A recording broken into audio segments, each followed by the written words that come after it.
Pickle, hit the air sign. It's time for Monday Morning Fallout.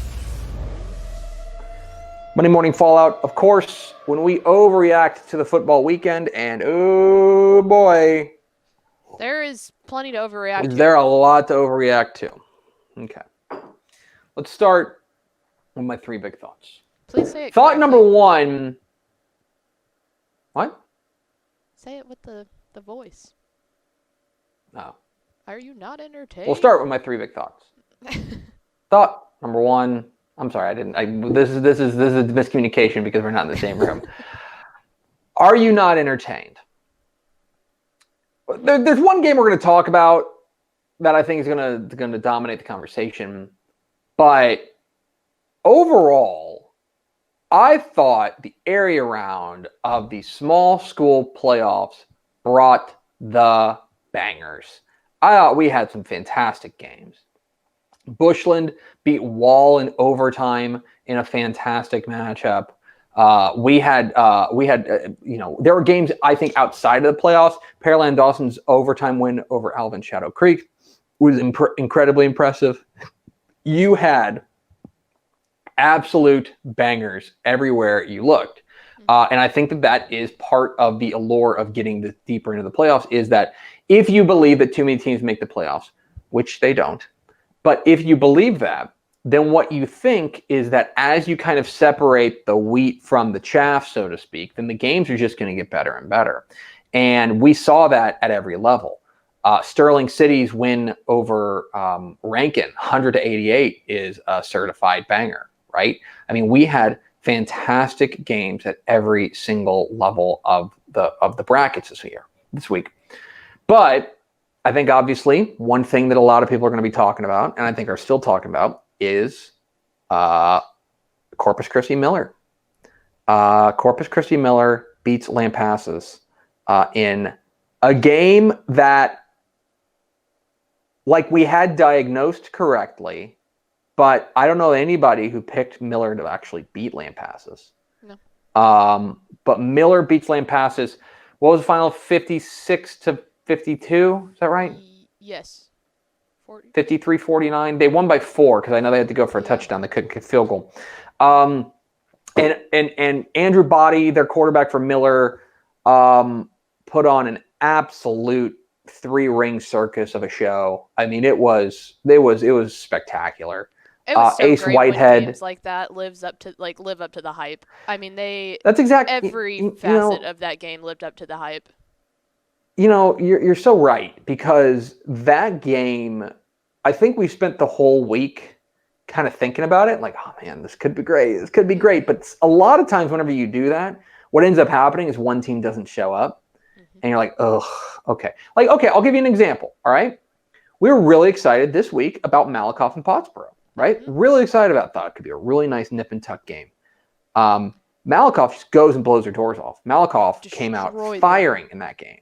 You know, that happens, I think, more often than we're willing to admit, simply because we're football analysts or whatever, and we feel like we're supposed to know what's coming down the pike. This was a game in which I think everybody was like, I think this is going to be a high-scoring, fun shootout. And guess what we got? A high-scoring, fun shootout that came down to literally the final play. It came down to a 4th and 1. Inside the 5 for Lampasas, trailing by 4, and the Miller defense stones Ace Whitehead to take the ball over and pull off the upset.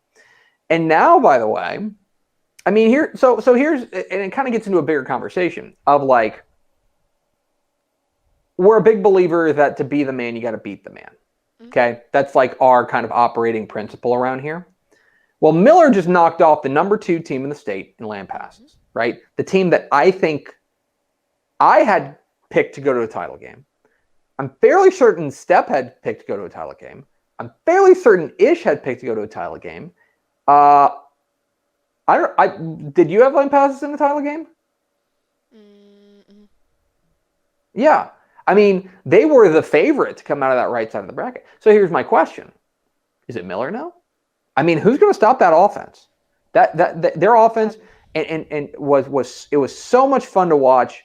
And I'm just really, really, that's the kind of game that gets you buzzing.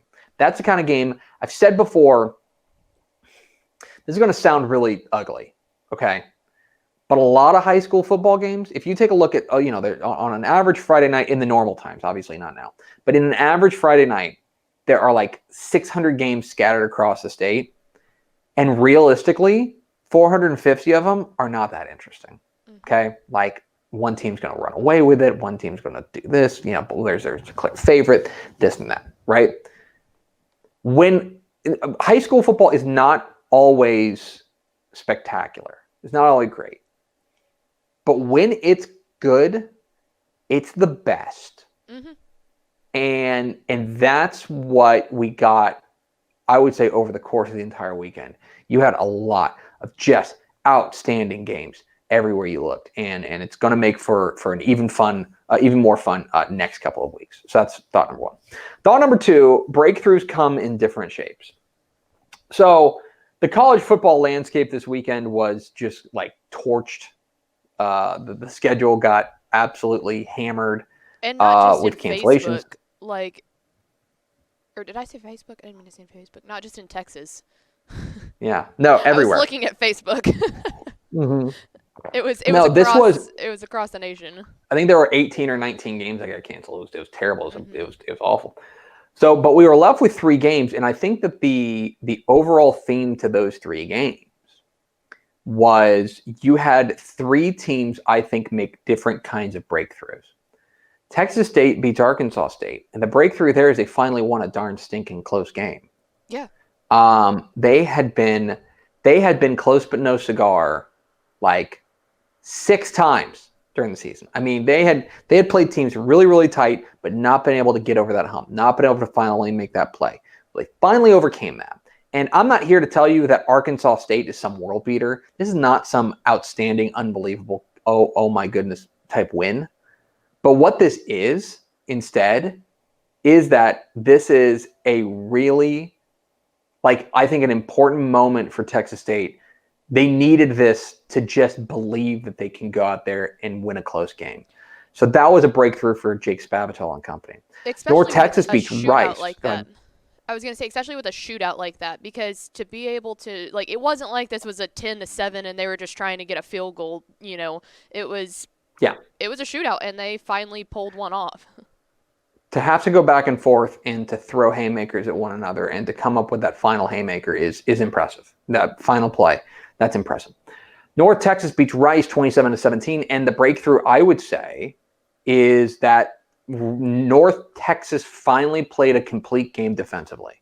Mm-hmm. They finally put it together. They finally found an impact player in Dion Noble. They finally got after it, and they finally lived up to what we thought could have been a decent defense in the preseason. Mm-hmm. Obviously has not been over the course of the season, but that was impressive. And I thought that was one of the nice breakthroughs for Texas State. Now, it's too little too late to salvage their season in any sort of meaningful way. But if you want to talk about building for the future, that's the kind of thing that you can do, is get a complete game from your defense to beat Rice. And then UTSA. Look, we've because we talk about Conference USA a lot, we've talked a lot about Southern Miss.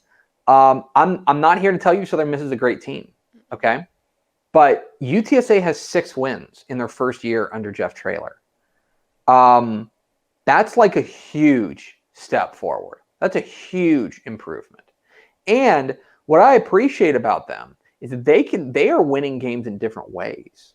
They're winning games defensively like they did here. They won with their defense when their offense was not at their best. They won last week against UTEP by pulling away offensively and really finding their footing offensively. They have won a variety of different games in different ways, and that's impressive. And so I think when you're talking about those 3 teams, the 3 winners this week, Texas State, North Texas, and UTSA, I think they all had breakthroughs in their own way. So that's thought number 2. And thought number 3, we meet again. It is rematch time in the playoffs. Mm-hmm. We are here. There are a lot of games scattered hither and yon that are rematches of games that either we've seen this year or we're used to seeing. So, for example, I'll give you an example, right? Lindale's going to play Tyler Chapel Hill. Those are district bunkmates. That is a rematch, right? We had the entirety of 13 3A Division I sweep their region. So we've got a pair of rematches there. Did I get that right? Yeah, 13 3A Division II. When Franklin plays Lexington and Rogers plays Buffalo. Those are games that have already happened. You've also got games that are rematches of games that we're used to seeing, right? We're going to get Grandview and Malakoff. Those are teams that are used to playing one another.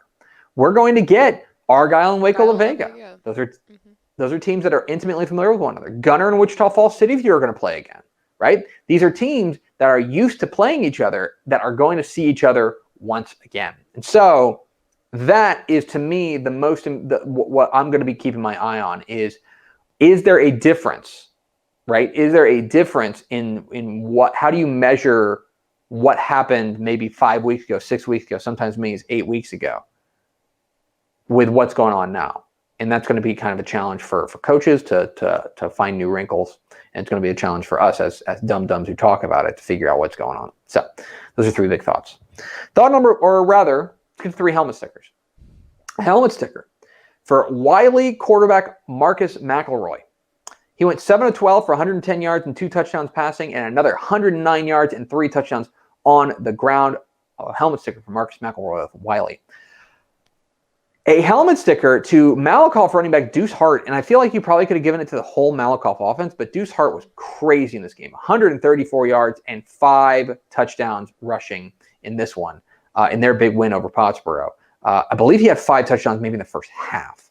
I mean, he was insane. Malakoff running back Deuce Hart gets a helmet sticker. And a helmet sticker to Wichita Falls City View linebacker Jordan Durham, came up with 21 tackles, 2 sacks, and 6 tackles for loss. Just straight up living in the backfield as City View is through to the regional semifinals. A helmet sticker for Jordan Durham, the linebacker at City View. 3 teams to watch. Balmorhea. You know, we talked a little bit about this on Friday, but Balmorhea's win over Jayton, I think, sets them up as no worse than the co-favorite to win the 1A Division II bracket championship. Now, a lot of work to go from here, right? They've still got to, this week, they take on Motley County. Motley County, of course, played for a title last year. Motley County, I think, is better than they were at the beginning of the season. So that's certainly something worth recognizing. But I think Balmorhea's got to be, depending on what happens with Calvert and Richland Springs. I mean, Richland Springs got to get past Calvert. That's not a foregone conclusion. And so I think Balmorhea may be your favorite to come out of Region 1. I think to come out of Region 2 and perhaps win the whole darn thing. I think so, absolutely. But the one thing is you've got to keep mentally engaged of saying, yeah, we might have beat number 2, but don't underestimate the rest of the bracket because that's where they could get themselves in trouble. Yeah. You're exactly right. A&M Commerce. What? Yes, I don't know if you know this, Pickle. Maybe you do, maybe you don't. But A&M Commerce played this weekend. They played a fall game.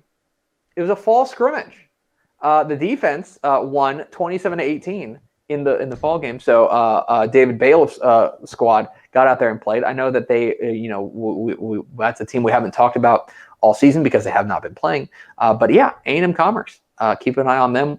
Interested to see where this goes from there as far as their preparation. That's going to be a whole other all-season topic is how do you – because I don't believe they're playing in the spring. And so it's going to be – yeah, they canceled the whole season. And so how do they prepare for 2021? That'll be interesting to see. And Aledo. Aledo takes down Mansfield Timberview 44-28 or 44-29. Convincingly, on their third-string quarterback to win their 94th consecutive district game. That is awfully impressive. And for all we've talked about Ennis as the number 1 team, and Ennis certainly took care of business with their win over North Forney, Aledo snapped back at them and said, all right, we're right here too, boys. So, yeah, awfully impressive from Aledo. Keep an eye on them. Of course, we know you will. 3 to see, 3 games this weekend I'm excited about. All in the high school ranks because I'm just not counting on any college games at this point. Right. Argyle and Waco La Vega, 7:30 p.m. Friday in Joshua. Look, tradition has been that Argyle wins the regular season, La Vega wins in the playoffs. Does tradition hold? It'll be interesting. It'll be interesting. I like remember they play in the regular season and Argyle torched them. Argyle real dominated them. How much has La Vega grown since then? It's a huge question. In 5A Division 2, how about number 8 Wichita Falls Rider versus number 9 Lubbock Cooper for a district title. Awesome game. Really excited about this one. I want to see what Jacob Rodriguez, the quarterback for Rider, can do against what's been a really good Lubbock Cooper defense. That game's going to be a lot of fun. And finally, D'Hanis and Falls City in 2A Division 2 Region 4. D'Hanis, one of those under-the-radar undefeated teams. They have been fantastic. They get a big test against maybe the Region 4 favorite, or at least the traditional Region 4 favorite in Falls City. That will be fun to watch. So that's going down at 7 o'clock Friday in Jourdanton at Indian Stadium. Those are 3 to see. That is Monday Morning Fallout.